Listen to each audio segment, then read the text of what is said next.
Hello বন্ধুরা, কেমন আছো সবাই? আশা করি খুব ভালো আছো। আজকের গল্পের নাম টোকগাবি এবং তার দুষ্টামি।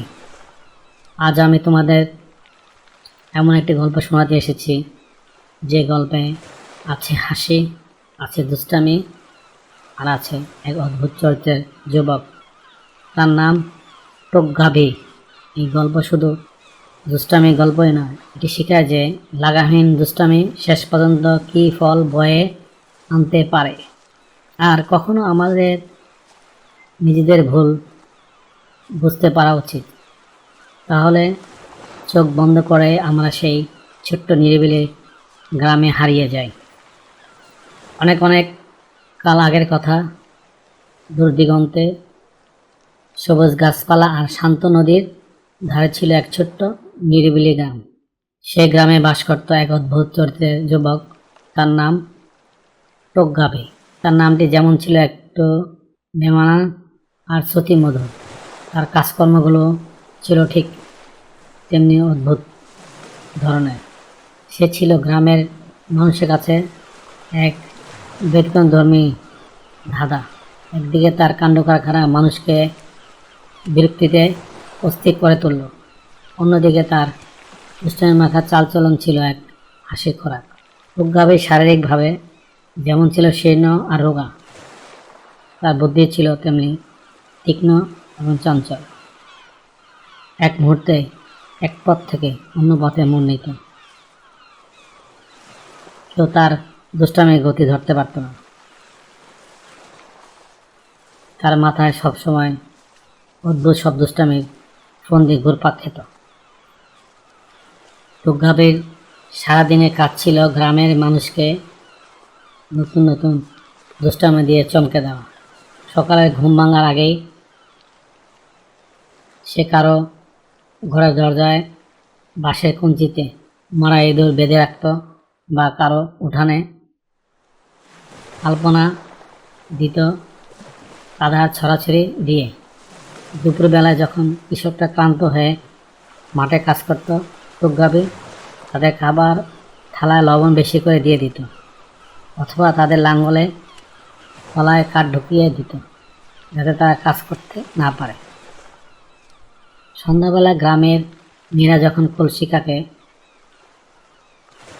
জল আনতে যেত, টোকগাবি তাদের পথে পিচ্ছিল কলার ছাল ফেলে দিত, আর তারা পা পিছলে পড়লে সে খিলখিল করে হাসত। তার এইসব দুষ্টামি গ্রামের মানুষদের জীবন এক মিশ্র প্রভাব ফেলেছিল। কেউ কেউ তার উপর ভীষণ রেগে যেত, তাকে বকত, এমনকি ধরতে গেলে সে হাওয়ার বেগে পালিয়ে যেত। আবার কেউ কেউ, বিশেষ করে গ্রামের ছোট্ট ছেলেমেয়েরা, টোকগাবিকে এক মজার চরিত্র হিসাবে দেখত। তার দুষ্টামিগুলো তাদের কাছে ছিল এক ধরনের খেলা, একঘেয়ে জীবনে একটু ভিন্নতা। কিন্তু গ্রামের বয়স্করা, বিশেষ করে যারা ছিল দায়িত্বশীল, তারা টোকগাবির এই লাগামহীন দুষ্টামি বেশ চিন্তিত ছিল। তারা জানতেন একসময় এই দুষ্টামিগুলো বড় বিপদের কারণ হয়ে যেতে পারে। একদিন গ্রামের প্রধান, যিনি ছিলেন অত্যন্ত বিচক্ষণ এবং অভিজ্ঞ, টোকগাবিকে ডেকে পাঠালেন। প্রধানের বসার ঘরটি ছিল নিরিবিলি, চারিদিকে ছিল প্রাচীন পুঁথির গন্ধ। গম্ভীর স্বরে প্রধান বললেন, শোনো টোকগাবি, তোমার কাণ্ড কারখানায় গ্রামশুদ্ধ লোক অস্থির। তোমার জন্য রাতে ঘুম হারাম হয়ে গেছে, আর দিনের শান্তি নষ্ট হয়ে গেছে। হয় তুমি তোমার চালচলন বদলাও, না হয় এই দুষ্টামি ছেড়ে ভালো হয়ে যাও, আর নয়তো এই গ্রাম ত্যাগ করো। প্রধানের গলায় ছিল এক দৃঢ়তা যা টোকগাবি আগে কখনো শুনেনি। টোকগাবি মুখে এক চিলতে দুষ্টামি মাখা হাসি ফুটিয়ে বিনীতভাবে বলল,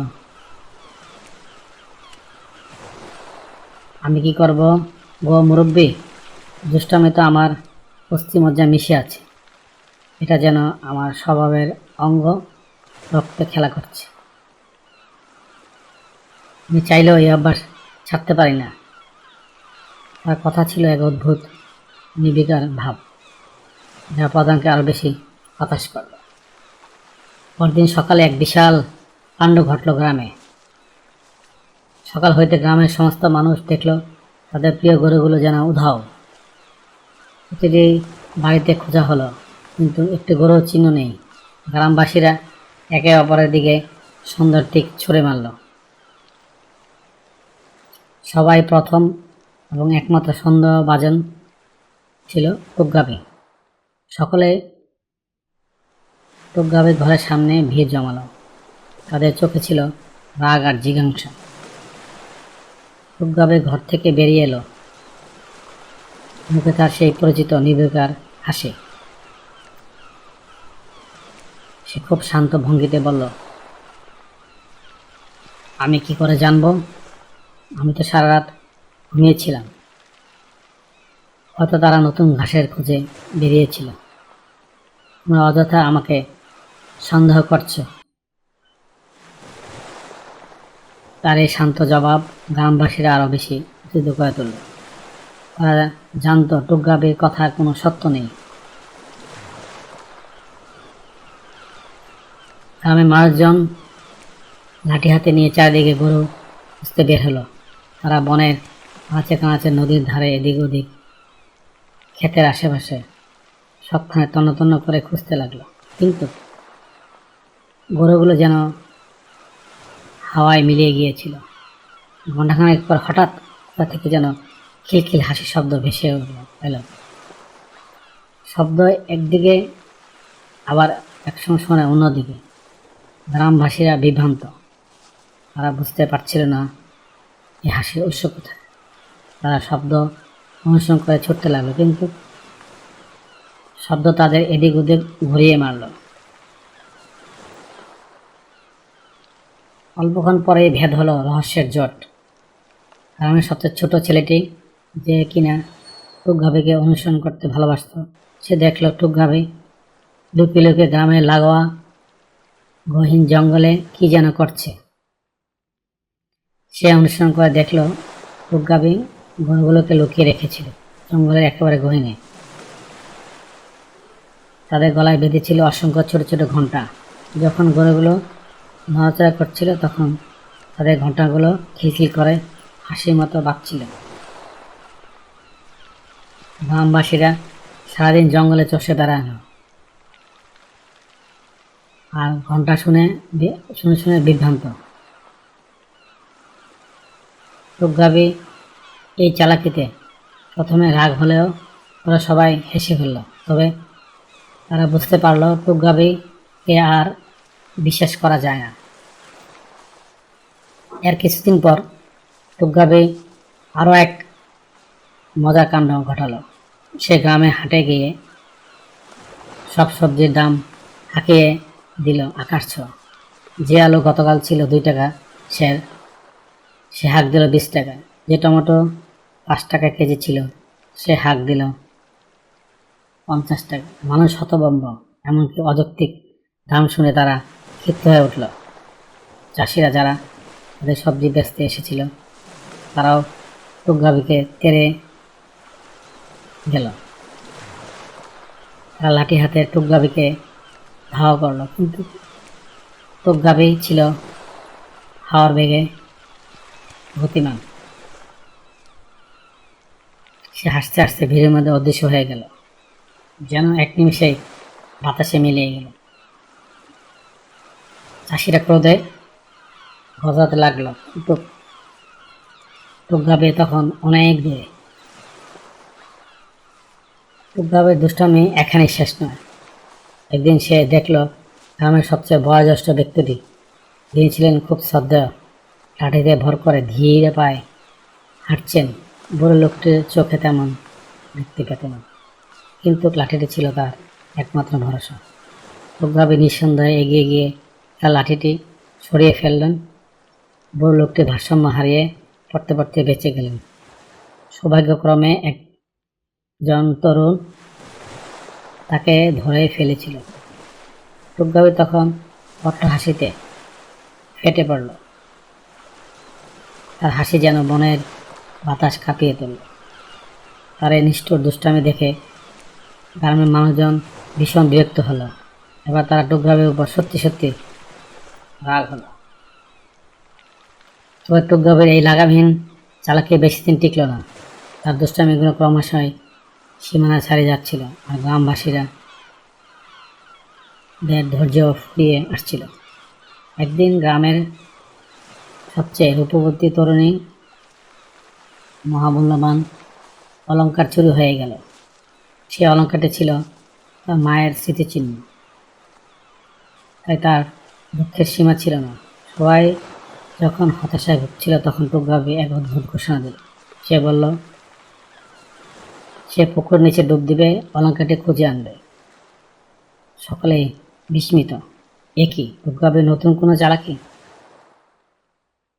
টুকগাবি গ্রামের পুকুরে ঝাঁপ দিল, আর সেখান থেকে সত্যি সত্যি তুলে আনলো তরুণীর চুরি হওয়া মহামূল্যবান অলঙ্কার। সকলেই বিস্মিত, কিভাবে সম্ভব হলো এটা? টুকগাবি কি সত্যি কোনো জাদু জানে? টুকগাবি অলঙ্কারটি ফেরত দিয়ে হেসে বলল, আমার মনে হয়েছিল এগুলি হয়তো কোনো জলপরীর সম্পত্তি, কিন্তু এখন দেখছি এগুলি তোমাদেরই। তার এই কাজ সবাইকে চমকে দিল। তার এই দুষ্টামি ছিল একটি ভিন্ন ধরনের, যা শেষ পর্যন্ত গ্রামের উপকারই করল। কিন্তু এই ঘটনাটা টুকগাবিকে ভাবিয়ে তুলল। সে উপলব্ধি করল লাগামহীন দুষ্টামি সবসময় মজার হয় না, কখনো কখনো এর ফল বুমেরাং হয়ে ফিরে আসে আর অন্যদের কষ্ট দেয়। সে বুঝতে পারল তার এই দুষ্টামিগুলো মানুষকে হাসানোর বদলে বিরক্তই বেশি করছে। তার নিজের মনেও এক পরিবর্তন এলো। সে পণ করল এবার থেকে সে তার স্বভাব বদলাবে। সে আর বিনা কারণে মানুষকে কষ্ট দেবে না।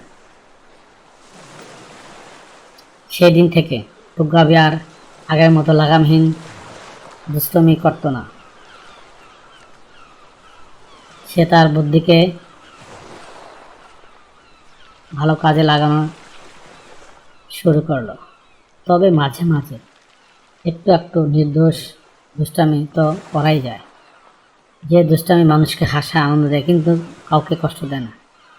এই গল্প আমাদের শেখায় নিজেদের ক্ষমতা বা বুদ্ধিকে সবসময় কাজে লাগানো উচিত।